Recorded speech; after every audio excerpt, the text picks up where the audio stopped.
Hey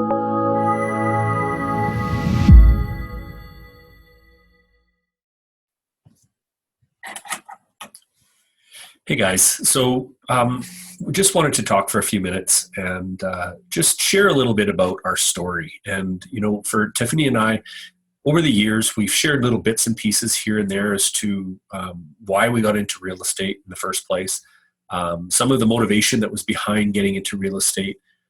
We've shared a lot about what our vision was from the very beginning, where we wanted to get to, but not really our whole story as to what motivated us. And we're asked quite frequently, what got you into real estate in the first place? Why did you pick that? Why didn't you get into a different business? Why was it real estate? And, so we just wanted to spend a few minutes just to share that story. So, we go back to the late 90s. Actually, it was somewhere right in that period. We started a carpet cleaning business, both Tiffany and I. And I was a manager at Eaton's department store. You might remember Eaton's department store here in Canada. It was one of the longest or one of the oldest department stores around. And so they had a home cleaning division. And so I worked there as a carpet cleaner. I worked there as a furnace cleaner. I did all the different duties throughout there, blind cleaning and area rugs and you name it, all that kind of stuff. And then their position for a manager came up. And this was actually about the 94, 95 position for the managerial position for all of Edmonton came up. And I got the job. And I had about 25 employees at the time. And we had, I think we had about 12 or 13 different trucks. And it was quite a large operation. I'm doing several $1 million a year. And, at that time, I was just in my early 20s kind of thing. And so, it was a big task to take something like that on. But as you know, Eaton's department store went out of business. And because the department store itself went out of business, the home cleaning division, which carried that name, no longer was going to carry that name. So it had to start up under a different name. So long story short, we ended up buying the trucks and the computer software, and we got the customer lists, and we ended up buying that and starting our own company here in Edmonton. And we didn't go full fledged. I think we started with 7 or 8 trucks back in about 1998. It would have been when we started our business. And we took those employees with us and the telemarketers, which called to get our appointments for carpet cleaning and that sort of thing. We just kind of carried on the operation under a new name. And there was a lot of pitfalls that went along the way during that process of starting our own business. But it was great. We had our own business. We could go to work when we want. We could quit when we want. We could kind of set which days we wanted to work, at least initially. And then, as time went on, we found we were working more and more, and there was the stresses of not only just managing a business, but now running a business and doing the accounting and doing all the other things, as many of you who run a business are very well aware of. One thing that we've found is a lot of people might have a certain skill. My skill was carpet cleaning. I was really good at it. My skill was upselling. I could go into a home and it was a $74.95 to clean 5 rooms, a hall, and stairs, and I would come out with $300 or $400 because they would buy the sanitizing, they would buy the Scotch Guard, they would have extra rooms or furniture cleaned while I was there. So it was a great business. I was great at upselling. Some days we could make thousands of dollars in one day. Other days we could make very little and have high costs. So as running any business, you're going to have good days, you're going to have bad days. And so it was good at the start. But, fast forward to 2005, our business changed quite a bit. We rebranded. We ended up getting a contract actually with Home Depot, that department store name. And so, we ended up carrying that name for a while. And then we were kind of at a point in our business where, our trucks and our equipment was aging, and the stresses of having employees and, having to rent office space and having to, all the expenses that go along with running a business. And so it was we're kind of hit a transition period in about 2003, 2004, where we were kind of thinking to ourselves, is this really what we want to do? The business kind of fell into our laps when Eaton's went out of business. and we just did it. But is this really what we wanted to do for a long period of time? And so, Tiffany started kind of looking around for other opportunities, other things that we can do. I remember going to a franchise expo in Edmonton, and lots of different companies were there, kind of just selling franchise opportunities. And I remember looking at one of them. It was a hair business. I can't remember the name of it, but it was a hair cutting business. And of course, I know nothing about it, but their whole selling point was you don't need to be a hairdresser to own the business. And that was kind of a light bulb moment for me. I was like, okay, so I can own a business without having to do the work myself. And because that was a lot of, by that point, we had sold a lot of our trucks, a lot of our equipment because it was aging. We had kind of upgraded. So we were actually just running one truck in 2004. It was a brand new truck, which was great. I was doing all the work myself. So we had scaled down our business quite a bit just to alleviate some stress. And so we were at a crossroads. We either continue our business and start to expand again, or we look at doing something else. And so that's kind of why, the hair business kind of intrigued me and Tiffany. At first, we were like, we could buy this franchise, get all of their systems, start it up, have other people do the work, and we just manage it. That's way easier than me having to do the work and Tiffany having to do all the office work. And so it kind of intrigued us at a point, but we didn't move forward with that. But it continued on, and Tiff, we went to different seminars, we went to different expos and different workshops that came to town, and a lot of them were real estate related at the time. And so Tiff was also reading books. So really in this whole process, she was the catalyst. She was the one that was like, we got to find something different.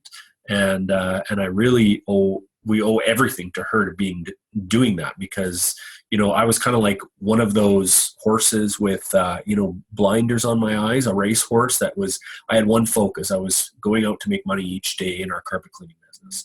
And yet Tiffany was looking at other options. What could we do that's a little bit different? So I remember we went to one real estate event. This was in November of 2003, and it was just like a 4-hour type event. It was run by Rich Dad Poor Dad, and we read the book, Rich Dad Poor Dad book, and again, the theories in there just made so much sense. I finally realized I wasn't running a business. I was running really a job. I was creating a job for myself in our carpet cleaning business. And I wanted to figure out how we could either turn it into a business or maybe do something different that started a business. So we went to this event. We played a game, and I don't know if you've ever seen it, but there's a game. It's called a cash flow. I think it's called Cash Flow, and it's made by Robert Kiyosaki. And what you do is you learn how to add cash flow, passive income, to cover your expenses. And that's what the game was all about, earning passive income to cover your expenses. And eventually, when you get enough passive income, you no longer have to have your job anymore. If you don't have to have your job and the passive income covers all your expenses, then you don't have to work and you can have passive income. And so it was really intriguing to us that, this is something that makes a ton of sense to us. But, at the time, I was married. Tiffany and I got married very young. We were 19 years of age when we got married. We had bought a house right away. We were running a business. We do a lot of volunteer work in our community and in our church. And so we had a lot of responsibility going on. We were actually raising our nephew at the time as well. We had a bedroom in our house, and he was with us full time. And so we had a lot of responsibility, and we couldn't just not have income. We couldn't just leave that and start something new, because we had bills that needed to be paid. And I remember at the time feeling as though I wasn't providing enough. I remember at night staying awake and wondering, about some of the bills that we had, and it keeping me up awake at night. And to me, sleep is so valuable. So when I don't get it and I'm stressing at night instead of sleeping, uh, it just it just wore on me, and it wore on me, and it continued to war on me. And I remember one particular instance where we had a line of credit with TD, and it was about $12,000 was the balance on it, and it automatically came out of our bank account every single month. And without us knowing, um, 1 month it didn't come out of our account. I can't remember the reason why, but it didn't come out of our bank account. And so the next month it didn't come out. It just automatically stopped coming out. The next month. Anyway, long story short, 6 months later, we get a call from a collections agency saying, hey, you owe $12,000 and we need it within, I can't remember, I think it was 30 days. We need it within 30 days. And there was no way we just had $12,000 at the time sitting around. Um, and and so we were getting phone calls from this collection agency at 6 o'clock at night, 10 o'clock at night, at midnight. They were calling us at 5 a.m. They were calling us over and over again. And we'll shut my GoPro off here. And it was really wearing on me because they were calling and saying, you have to pay this. And of course, I was like, well, what the heck am I going to do? How are we going to pay this? We did end up paying it within 30 days, and we worked our butts off. We went out and got extra jobs. We went out and worked harder just so that we can get that stress out of our lives. But I remember one morning, it was about 5 a.m. we got a phone call, and we were very close to having this thing paid off near the end of the month. And it was a phone call from this bill collection agency. And of course, we were raising our nephew at the time, and he was about 3 years old, and his bedroom was right next to ours. So the phone rang, and at 5 a.m, it woke up us. It woke him up. He starts crying. Tiffany's running in there trying to console him, take care of him. I'm answering the phone, and here it is, a bill collector that's calling us. And I remember at that moment thinking, enough. Enough is enough. I'm sick of this. We need to do something different. We had been working in this business now started in 98. This was 2003. So about 5-6 years, somewhere like that. And we were making decent cash, but we weren't getting ahead. We weren't paying off those debts. We weren't reaching our goals that we wanted. It was just, getting by day by day. And so that morning, I specifically remember, because at the time we had our computer in the kitchen. I remember sitting there, and I remember exactly sitting on that phone, and Tiffany's up at 5 a.m. and consoling Rio. And it was like, we have to do something different. And so shortly after that, we went to a real estate seminar, the one that I just told you about, where we played this cash flow game. And it was like, this just makes so much sense. And, this could be an avenue where we get passive income. At least this whole theory of it, this makes a lot of sense. But how are we going to do it? And so January rolls around. So that was November. January rolls around, January 2004. We went to another real estate event. This was an all-day event. And there were people there that were getting up on stage who, within a year had bought 3 properties, some of them 9 properties, some of them 17 properties. And they were getting awards for buying so many properties in such a short period of time. And I looked at them and I thought, if they can do it, it can be done. If other people can buy lots of real estate, that means one thing. That means it can be done. So then the key is what's the difference between them and us? How did they buy so much property? How did they do it? Why can't we do it? And again, that was another epiphany for us, because it was like, if they can do it, it can be done, which means we can do it. We just have to figure out how. And so we joined up with that program. It was the Real Estate Investment Network, RAIN. And we went to every single meeting. We went to every single seminar they had. We went to every single Quick Start event at the time it was called, or Acre event now. We just educated, we read books, we learned, and we learned how real estate works and how you can buy real estate using other people's money, how you can buy real estate doing joint ventures. And it was like, but really the epiphany for us was real estate can be a vehicle that gets us out of the rat race, that provides us cash flow on a monthly basis. And even if it's a little bit of cash flow, that's not the point. The point is that somebody else is paying off those mortgages. So 20, 25 years later, those mortgages are either paid off or very close to being paid off by somebody else. And we're going to own those properties free and clear. And that way of thinking just made so much sense to me. And if we did that once, we bought one property for $300,000 and the mortgage was paid off by somebody else, and we were paid every single month on that property, why wouldn't we continue to buy more? Why wouldn't we buy 2 or 3 or 4 of those properties? And in 20 years, that $300,000 would be our money. It would be paid off mortgages. We would own those properties free and clear. And how often over 20 or 25 years do properties not go up in value as well?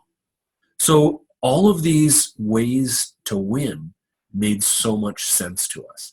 And it was like, that is our way out. That is our way of getting out of where we were. And, there was some goals that we set at the very beginning. Our goal was to buy 3 properties in our first year, to buy 9 properties by year 2, and to buy 17 by year 3. That was our goal. And by the end of year 1, we hadn't bought our 3.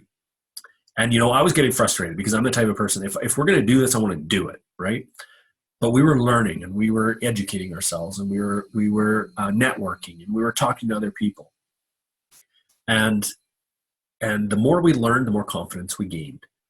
And somebody said something to us one time, which I'll never forget. They said, don't focus on the 17 you want in 3 years. Don't even focus on the 3 that you want in your first year. It's good to have that goal, but don't focus on that. Just focus on getting 1. And that kind of changed it for us. We were like, okay, that is something we can do. We can go out there and buy 1 property. And as soon as we learned that, within a couple of months, we bought our 1 property. In fact, we bought it for $500 down. And it was crazy how that all worked out, but that's a whole nother story. So once we bought 1, we ended up buying and transacting on over 100 properties within the 3-year period. So we smashed our 17 property goal. But the way we did that was by focusing on 1 property at a time. And things just really went crazy. Now, we had conflicts along the way. We had issues along the way. I can't say it was just rosy the whole time. There were points where some of the properties we bought were not good properties. Some of the properties we bought were negative cash flow, and they were depleting our bank accounts. There was one year in 2008 where we hired a property manager and did not manage them properly. And that cost us over $80,000 that year in just bad management. There were times where it was minus 30 out, literally minus 30. And we get a phone call from a neighbor of one of the properties we were managing. And the neighbor says there's water pouring out the door. It was a vacant property. And the dishwasher line had busted and it flooded the main floor. It flooded the floor below it and the floor below that. And so long story short, that was a headache. And minus 30 where they're squeegeeing water out of this property that's just covered and everything was moist. It was not a fun situation. So has our journey been rosy the whole time? No. Have there been issues? Yes. We've had tenants leave places where we've had to literally fill 2 dumpsters worth of stuff because they just left it all when they took off. So, there's situations throughout the process that have made it difficult. But what's really cool is in the end, Tiffany and I now, because of the work that we put into it, because we made the choice to do something different, we actually got to the point where we work because it's a choice. We don't have to work if we don't want to. Now, we work because we want to work, and because we want to help others, and we want to teach others that this is possible. No matter what situation you're in, you can be young, you can be older, you can have not the greatest credit. Remember, I was getting called by a bill collector at the very beginning, and we did not have any cash to buy properties. So if we can do it, if you have the drive, if you finally make a decision and say, this is what I'm going to do, I'm actually going to move forward with something, I'm going to take action, I'm going to do it, you can do it. It's not like it hasn't been done. It's been done. It's been done how many times? 90% of all millionaires are made up by real estate. They did it. They got there because of real estate. So this is not a new concept. But there's certain things that I wish I would have known along the way. There's certain things that could have saved us a lot of hassle, could have saved us one mistake, could have saved us $80,000 in 1 year.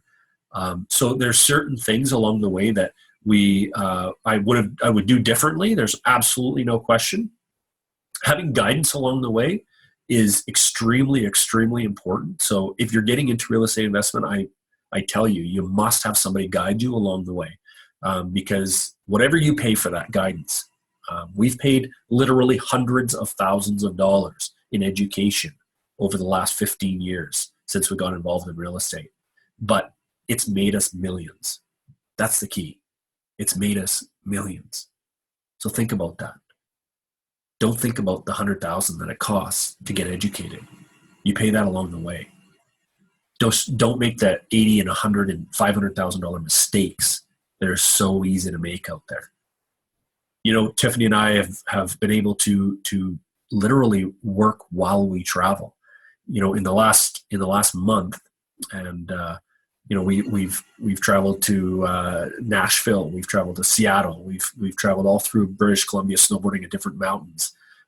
In the last year, we've been to Ontario many times. We've been to Thailand, to Malaysia, to Hong Kong, and we can still do our work if we want to while we're away. And that's the freedom that real estate's been able to bring to us. And it's really empowering, and it can be done, and you can do it too. So that's a bit about our story. There's been a big transformation for me. I remember when, at the very beginning, when I was overwhelmed, when I wasn't sleeping well at night, I love to wake up in the middle of the night now, believe it or not, and think to myself, you know what? You don't have to be stressed about anything. Like, to be able to wake up in the middle of the night and not have that money stress, and also to know, if something major happened, if some major disaster, something bad happened, worst case scenario, we sell one property and we'll have money to cover whatever it is. And having that as a backup, having the properties and the equity that we have sitting in those properties sitting there, helps me to sleep at night. It helps Tiff to sleep at night. Having that stress gone is extremely powerful. And, I don't have that feeling like I was failing like I used to have. I felt like I was failing when I'm getting called by a bill collector and my wife and child are getting woken up at 5 a.m. But I don't have that feeling anymore. And having that gone is the greatest achievement. It's a great transformation that real estate's been able to bring to us. So I just wanted to share some of those thoughts with you. If you're thinking at any point of getting on a journey of some sort, changing the situation that you're in, look at other options out there. Don't hold yourself back. But here's the key. I hear all the time about people who want to do something different, who are in the same situation that we were in, but they don't do anything about it. They learn. They have opportunities handed to them on a silver platter, and then they don't do anything with it because it takes work. Yes, it does take work. So if you're going to learn this stuff, the one thing I have to tell you is do something with it. Take action. Don't just learn it and not do anything, because you won't reach your goal that you want. You won't reach that feeling of being able to wake up in the middle of the night and not have any stresses. It's a great feeling to have. So I hope some of those points that I've been able to share with you, maybe they resonate with you, maybe they don't. But that's a little bit about our story, what got us started in the very beginning, and where we are today. So I hope that helps. Cheers.